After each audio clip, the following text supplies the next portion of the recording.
زہری کا محاصرہ ہو گیا ہے اور اس محاصرے میں پاکستانی فوج نے اپنا پورا زور لگایا ہے۔ یہاں اب صرف پاکستان کی پیدل فوج نہیں ہے بلکہ اس کے ساتھ ساتھ گن شپ، ہیلی کاپٹرز، توپ خانہ اور ٹینک بھی زہری کے گرد و نواح میں پہنچ گئے ہیں۔ چاروں طرف سے زہری کی تحصیل کو گھیر لیا گیا ہے اور ملحقہ جو دیہات ہیں ان کے اوپر اب پاکستانی فوج قبضہ کر چکی ہے اور وہاں پہ لوگوں کے گھر گھر تلاشی لی جا رہی ہے، گھروں کو تباہ کیا جا رہا ہے، مسمار کیا جا رہا ہے، لوگوں کو وہاں سے جبری طور پر پکڑ کر لے جایا جا رہا ہے اور ظاہر ہے کہ وہ بھی ہو سکتا ہے کچھ دنوں میں جبری طور پر لاپتہ افراد کی فہرست میں داخل ہو جائیں۔ زہری کا مستقبل کیا ہے؟ کیا یہ محاصرہ کامیاب ہو جائے گا یا کیا یہ محاصرہ توڑا جا سکتا ہے؟ جیسا کہ آپ جانتے ہیں، میں پچھلے کئی دنوں سے یہ خطرہ اس کے اوپر بات کر رہا تھا کہ زہری کا محاصرہ ممکن ہے اور زہری کو بچانے کے لیے اگر براس نے ایک دوسرا فرنٹ نہ کھولا تو پھر یہ مشکل میں پڑ سکتے ہیں۔ آئیے اس پر بات کرتے ہیں۔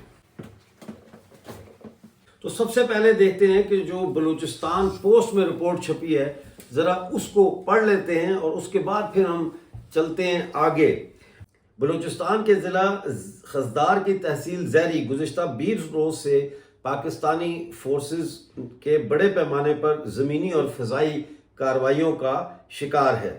پاکستانی فورسز کی تازہ دم پیش قدمی کے دوران زہری کے علاقے گزان سمیت مختلف علاقوں میں شہریوں پر تشدد اور گرفتاریوں کی اطلاع بھی سامنے آئی ہے۔ ذرائع کے مطابق اس وقت پاکستانی فورسز بھاری ہتھیاروں اور ٹینکوں کے ساتھ زہری بازار میں موجود ہیں۔ فورسز نے زہری کے واحد سول ہسپتال کو تحویل میں لے کر وہاں فوجی کیمپ قائم کر دیا ہے۔ تازہ کارروائیوں میں متعدد شہری زخمی ہوئے، تاہم ان کا علاج اور دیگر طبی سہولتیں فراہم نہیں کی جا رہی۔ مزید یہ کہ 17 ستمبر کے ڈرون حملے میں زخمی ہونے والے علی اکبر کو فورسز نے اپنی تحویل میں لے کر خزدار کیمپ منتقل کر دیا ہے۔ مقامی ذرائع کے مطابق پاکستانی فورسز نے زہری میں داخلے سے قبل متعدد فضائی اور ڈرون حملے کیے ہیں، جن میں اب تک 2 خواتین اور 1 بچے سمیت 11 بلوچ شہریوں کی ہلاکت کی اطلاعات ہیں۔ اسی دوران بلوچ آزادی پسندوں نے جوابی کارروائی میں پاکستانی فورسز پر 5 حملے کر کے 52 یعنی 52 میرا خیال ہے کہتے ہیں اس کو اردو میں، اہلکاروں کے علاوہ 2 منشیات فروش اور 2 سرکاری مخبروں کو ہلاک کرنے کا دعویٰ کیا ہے۔ یعنی 52 پاکستانی فوجی اس دوران جو ہے وہ ہلاک ہوئے ہیں۔ پاکستانی فورسز نے آپریشن کی تصدیق کرتے ہوئے دعویٰ کیا ہے کہ زہری آپریشن میں بلوچ آزادی پسندوں کے ٹھکانے تباہ کیے گئے اور متعدد ارکان کو گرفتار کیا گیا، تاہم آزادی پسند تنظیموں کی جانب سے ان دعووں کی تاحال تصدیق یا تردید نہیں ہو سکی۔ زہری میں پاکستانی فوجی ڈرون حملوں میں جاں بحق ہونے والے 40 سالہ بی بی آمنہ زوجہ ثناء اللہ، 41 سالہ لال بی بی زوجہ علی اکبر اور 30 سالہ محمد حسن ولد محمد شامل ہیں۔ اس ڈرون حملے میں زخمی ہونے والوں میں 35 سالہ ثناء اللہ ولد غلام رسول، علی اکبر ولد عبدالحکیم، 38 سالہ عبد النبی ولد محمد یعقوب، 4 سالہ عمیر احمد ولد غلام رسول اور 65 سالہ مولا بخش ولد منڈاؤ شامل ہیں۔ اس کے علاوہ علاقے میں انٹرنیٹ اور مواصلاتی نظام کی بندش کے باعث جاں بحق اور زخمی ہونے والوں کی مکمل شناخت میں مشکلات پیش آ رہی ہیں، تاہم مقامی افراد کا کہنا ہے کہ متعدد شہریوں کو قتل کر دیا گیا ہے، جبکہ کئی افراد کو گرفتار کر کے نامعلوم مقام پر منتقل کر دیا گیا ہے۔ خیال رہے 11 اگست سے آزادی پسند مسلح تنظیموں نے زہری میں داخل ہو کر کنٹرول حاصل کرنے کے بعد پاکستانی فورسز پر 5 سے زائد مہلک حملے کیے، جس میں بڑے پیمانے پر فوجی اہلکاروں کو جانی نقصان کا سامنا کرنا پڑا۔ یہ جو رپورٹ ہے ہمارے پاس بلوچستان کے زہری کی، اس میں اس کی تفصیل آپ کے سامنے پیش کی ہے، اور اس وقت جو ہے وہ زہری کے شہری محصور ہو چکے ہیں۔ اب یہ جو رپورٹ ہے یہ ایک صحافتی رپورٹ ہے جس میں یہ بتایا گیا ہے کہ وہاں ٹینک پہنچ گئے ہیں، محاصرہ ہو گیا ہے، زہری بازار میں پاکستانی فوج گھس گئی ہے۔ تو اب اس میں 2 چیزیں ہمیں سمجھنی پڑیں گی۔ نمبر 1 یہ کہ یہ جو زہری کا آپریشن ہے، جو مطلب ہے زہری پہ جو بلوچ سرمچاروں نے جو کنٹرول سنبھالا ہے زہری کا، یہ بلوچستان کی تحریک آزادی میں ایک بہت ہی اہم موڑ ہے۔ یہ نہایت ہی جسے کہتے ہیں نا کہ معنی خیز دور ہے بلوچ تحریک آزادی کا، جس میں اتنے سارے دنوں کے لیے بلوچستان کے ایک علاقے پر بلوچ سرمچاروں کا کنٹرول ہے۔ ظاہر ہے یہ کنٹرول عوام کی حمایت کے بغیر قائم نہیں رہ سکتا، لیکن جب اس کو محصور کر دیا گیا ہے، چاروں طرف سے فوج نے ان کو گھیر لیا ہے، تو ایسے میں جو جنگ کے ہوتے ہیں نا اصول، ان کے تحت اس محاصرے کو کیسے توڑا جائے، ٹھیک ہے۔ اس محاصرے کو توڑنے کے حوالے سے میں جب 1980s میں چائنا میں تھا تو میں نے اس بات کو یقینی بنایا کہ میں ان جگہوں پہ جاؤں جہاں پہ چیئرمین ماؤ زے تونگ نے لانگ مارچ میں بیٹلز کی تھی۔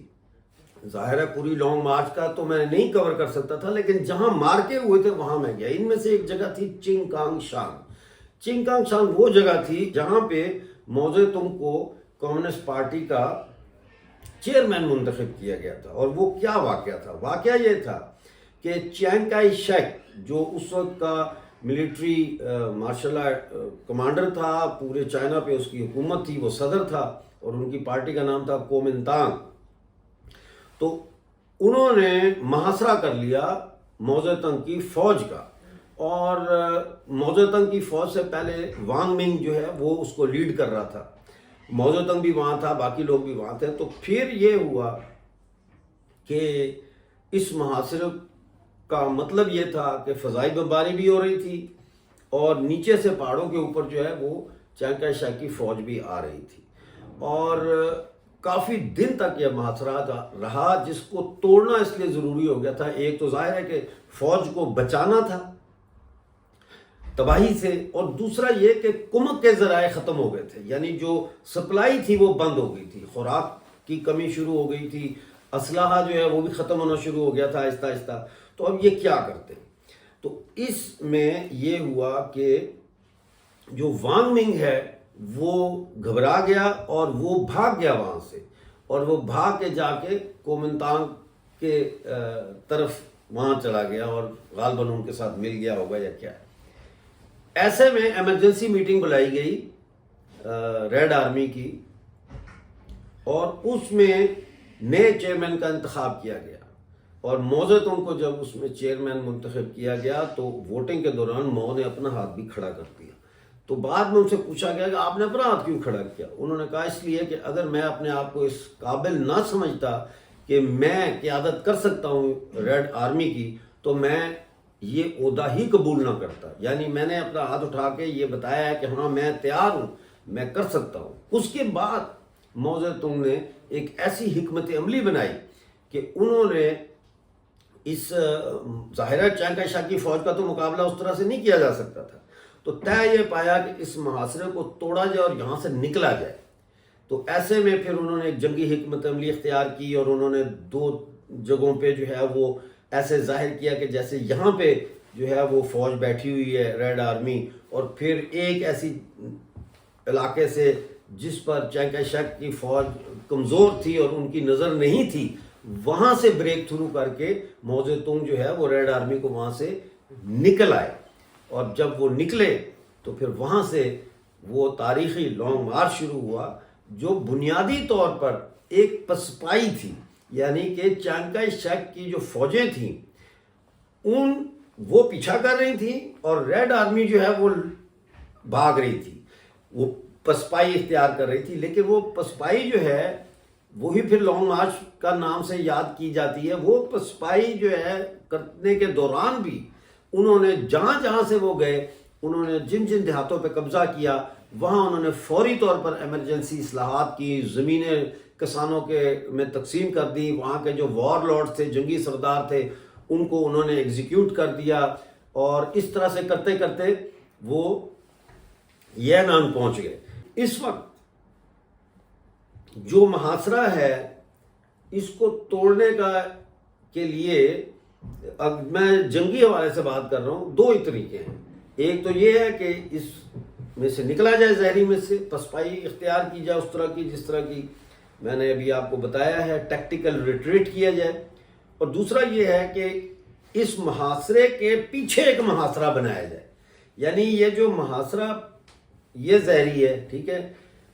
اس کے اوپر بلوچستان چاروں نے قبضہ کر لیا ہے، کنٹرول سنبھال لیا ہے، اب پاکستانی فوج نے ان کا محاصرہ کر لیا ہے۔ تو ایک تو یہ ہے کہ اس پاکستانی فوج کا جو محاصرہ ہے اس کے پیچھے ایک محاصرہ اور شروع کیا جائے، سمجھے کہ نہیں، اور ان کی سپلائی لائنز کاٹ دی جائیں پاکستانی فوج کی، اس کو کہتے ہیں ڈبل سیج۔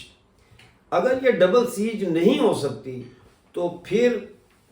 ایک اس کا اور طریقہ یہ ہوتا ہے کہ آپ ایک اور جگہ پہ ایک نیا محاذ کھولتے ہیں اور ایک اور جگہ پہ ایک اور محاذ کھولتے ہیں، آپ متعدد محاذ فوری طور پر کھول دیتے ہیں تاکہ جو فوج ہوتی ہے، حملہ آور فوج آپ کے اوپر قابضین کی، وہ تتر بتر ہونا شروع ہو جائے، وہ پھیلنا شروع ہو جائے اور آپ کو بریدنگ سپیس ملے۔ اور تیسرا اس کا طریقہ یہ ہے کہ آپ دشمن کو یہ دھوکہ دیں کہ آپ کہاں ہیں، اس کو یہ ہو کہ یہاں پہ ہیں، تاکہ بمباری اس علاقے میں ہو، فوکس فوج کا اس علاقے میں ہو، اور پھر آپ جو کمزور محاصرے کی جگہ ہوتی ہے وہاں سے آپ اپنا راستہ بنا کے نکلیں، اور پھر جو ہے وہ آپ نے جہاں پہنچنا ہے وہاں پہنچیں، یا جو بھی آپ نے کرنا ہے۔ تو یہ میں آپ کو جنگی حکمت عملی کا بتا رہا ہوں کہ دنیا میں جو قومی آزادی کی تحریکیں ہوتی ہیں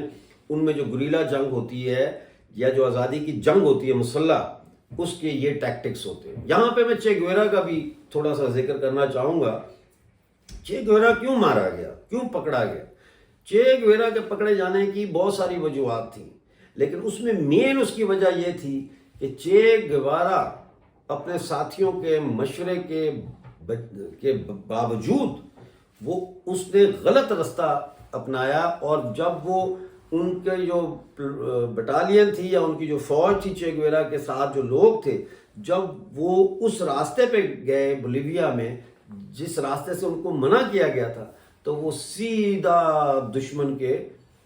علاقے میں چلے گئے، اور دشمن وہاں پہ پہلے سے گھات لگا کے بیٹھا ہوا تھا۔ تو اس قسم کی غلطیاں بھی ہوتی ہیں، اور چے گویرا کیپچر ہو گیا اور پھر اس کو وہاں انہوں نے ایگزیکیوٹ کر دیا۔ تو اس میں ایک اور یہ چیز تھی کہ چے گویرا کے جو گریلا تھے یہ ان کو مقامی کسانوں کی سپورٹ حاصل نہیں تھی، اور یہ جب وہاں جاتے تھے تو وہ ان کو غیر سمجھتے تھے کہ یہ غیر لوگ، کیونکہ وہاں کام نہیں کیا تھا انہوں نے، اس طرح سے تنظیم سازی نہیں کی ہوئی تھی، لہذا چے گویرا کا بولیویا میں جانا جو ہے وہ طے تھا کہ یہ ناکام ہوں گے، اور پھر ان کی سپورٹ کے لیے جو بولیوین کمیونسٹ پارٹی نے سپورٹ کرنی تھی یا اوروں نے کرنی تھی وہ سپورٹ بھی نہیں ہوئی۔ بہرحال واپس آتے ہیں زہری کے اوپر۔ دیکھیے زہری یا تو انقلاب اور آزادی کا جو ہے وہ کی چنگاری اور بنے گی، جس سے پھر پورے بلوچستان میں یہ آزادی کی آگ پھیل جائے گی، اور یا پھر یہ ایک المیہ بن جائے گا، یعنی کہ یہ تاریخ کی کتابوں میں ایک المیہ کی شکل اختیار کر جائے گا، جہاں پہ آنے والے وقت میں لوگ اس کی اسٹڈی کریں گے کہ زہری کے اوپر جو کنٹرول تھا اس میں کیا خامیاں تھیں، وہ کیوں ناکام ہوا، وغیرہ وغیرہ۔ دوسری چیز یہ ہے کہ زہری کے کنٹرول کے لیے جو میں دیکھ رہا ہوں کہ مجھے نظر نہیں آ رہی، وہ ہے کوئٹہ اور خزدار اور جو باقی شہر ہیں، وہاں کی جو شہری آبادی ہے وہ لا تعلق ہے، اور یہاں مجھے تھوڑا سا ایسا محسوس ہوتا ہے جیسے چے گویرا کے ساتھ ہوا تھا کہ اس کے ساتھ وہ چونکہ گاؤں میں تھے تو گاؤں دیہات کی لوگ جو ہے ان سے لا تعلق تھے کیونکہ انہوں نے تنظیم سازی نہیں کی تھی۔ تو اسی طرح سے کہیں یہ تو نہیں ہو رہا کہ بڑے شہروں میں خاص طور پہ کوئٹہ وغیرہ میں جو ہے وہ عوامی حمایت جو ہے وہ حاصل نہیں ہے بلوچ سرمچاروں کو اس طرح سے جس طرح سے ہونی چاہیے۔ یعنی ٹھیک ہے وہ ان کو تعریف کرتے ہیں، ہیرو سمجھتے ہیں، لیکن وہ ان کے لیے کوئی عملی قدم اٹھانے کے لیے تیار نہیں۔ اس میں اگر آپ غور کریں تو بلوچ یکجہتی کمیٹی جو ایک بہت بڑی دنیا کی انسانی حقوق کی تحریک ہے، وہ بھی اس وقت جو ہے زہری کے جو محاصرہ ہے اس کے خلاف کوئی بہت بڑی موومنٹ جو ہے پورے بلوچستان میں کال نہیں کر رہی. یعنی بلوچستان کے جو زہری ہے، زہری کی دفاع میں کوئی بہت بڑی کال نہیں تھی کہ بھئی زہری کا دفاع کریں. چلو اگر وہ آزادی نہیں بھی مانتے تو زہری کے لوگوں کے دفاع کے حوالے سے بھی ایک پورے بلوچستان میں کال دی جا سکتی ہے. یہ بہت ساری فیکٹرز ہوتے ہیں جو میٹر کرتے ہیں. سب اب چلتے ہیں بلوچستان سے باہر. بلوچستان سے باہر بہت ساری تنظیمیں کام کر رہی ہیں بلوچستان کے انسانی حقوق کو لے کر. وہ تنظیمیں اس وقت اگر پاکستانی سفارت خانوں کے باہر جا کے بیٹھ جائیں، وہاں انٹرنیشنل میڈیا بھی آ جائے گا،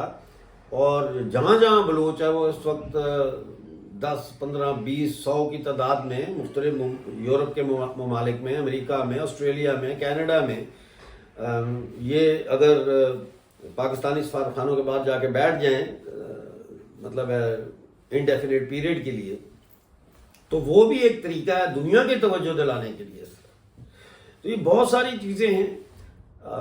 کیا زہری ہیر آف 2 کا آغاز ہے؟ اس کے بارے میں کچھ نہیں کہا جا سکتا کیونکہ ہیر آف 2 کا بھی اعلان نہیں ہوا. تو پچھلے سال اگست 2024 میں جو ہیر آف 1 شروع ہوا تھا اس میں وہ بڑا کامیاب تھا، کیونکہ اس کا ایم یہ تھا کہ ہم نے قبضے کرنے ہیں، مارنا ہے، تھوڑے تھوڑے گھنٹوں کے لیے شہروں پہ یا دیہاتوں پہ قبضے کرنے ہیں، ناکے لگانے اور پاکستانی فوج کو نقصان پہنچانا ہے، اور پھر ہم نے پسپائی اختیار کر لینی.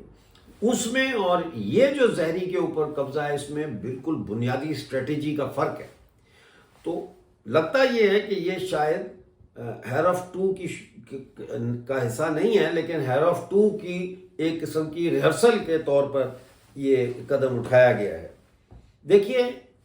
ہماری اپنی جو خواہش ہوتی ہے اس کے وجہ سے جیت یا ہار نہیں طے پاتی.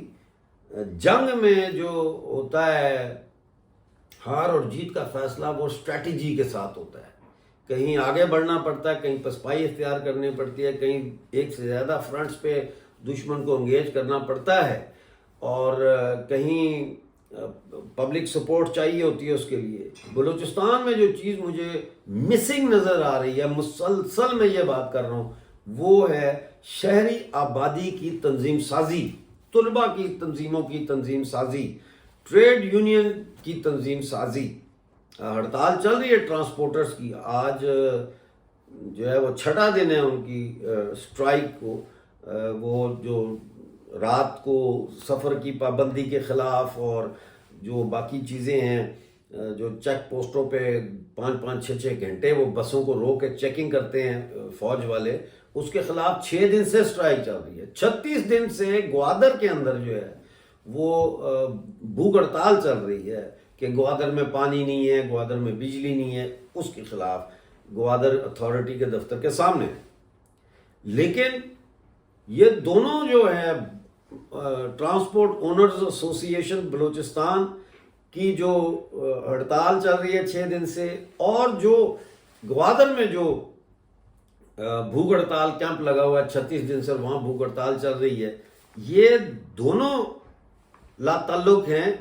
زہری سے، یہ دونوں لا تعلق ہے تحریک آزادی سے. ورنہ یہ ٹرانسپورٹرز جو ہیں ان کی اسٹرائک انڈیفینٹ ہونی چاہیے. ان کی جو ہڑتال ہے وہ جسے کہتے ہیں نا انڈیفینٹ ہونی چاہیے. اور اسی طرح سے جو یہ ہڑتال ہے گوادر میں جو بھوک ہڑتال ہو رہی ہے، یہ بھوک ہڑتال بھی لنک ہونی چاہیے آزادی کے ساتھ. اور بھوک ہڑتال سے مسائل حل نہیں ہوتے. یہ گاندھی کا جو طریقہ کار ہے نا بھوک ہڑتال کا، پرامن مظاہرے اور یہ وہ، اس سے مسائل حل نہیں ہوتے. بلوچستان کی اگر پوری آبادی جیسے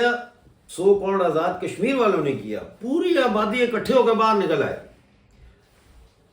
لانگ مارچ کرے کوئٹہ کی طرف شروع ہو جائے، جو شہر ہیں ان کی آبادیاں اپنے شہروں کے بڑے بڑے چوراہوں میں آ کے بیٹھ جائیں، تو پھر پاکستان کی آرمی یا کسی بھی ملک کی آرمی ہو، کسی بھی ملک کی بات ہو رہی ہو، تو پھر وہ بڑے پیمانے پر عوام کا قتل عام اس طرح سے جینوسائیڈ نہیں کر سکتے، ان پہ بمباری نہیں کر سکتے.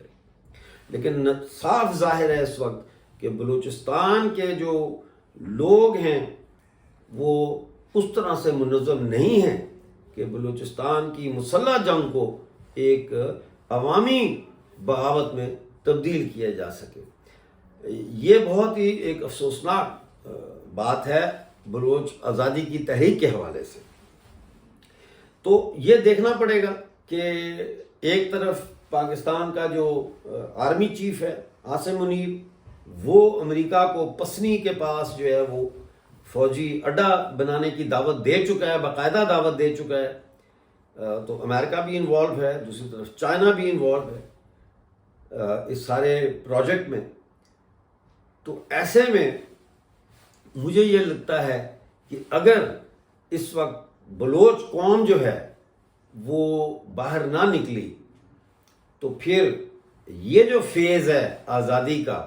یہ آہستہ آہستہ تھکاوٹ کا شکار ہو جائے گا، اور تھکاوٹ کا شکار ہوتے ہوتے یہ ڈسپرس ہو جائے گا، یہ تحلیل ہو جائے گا، اور پھر ایک لمبے عرصے تک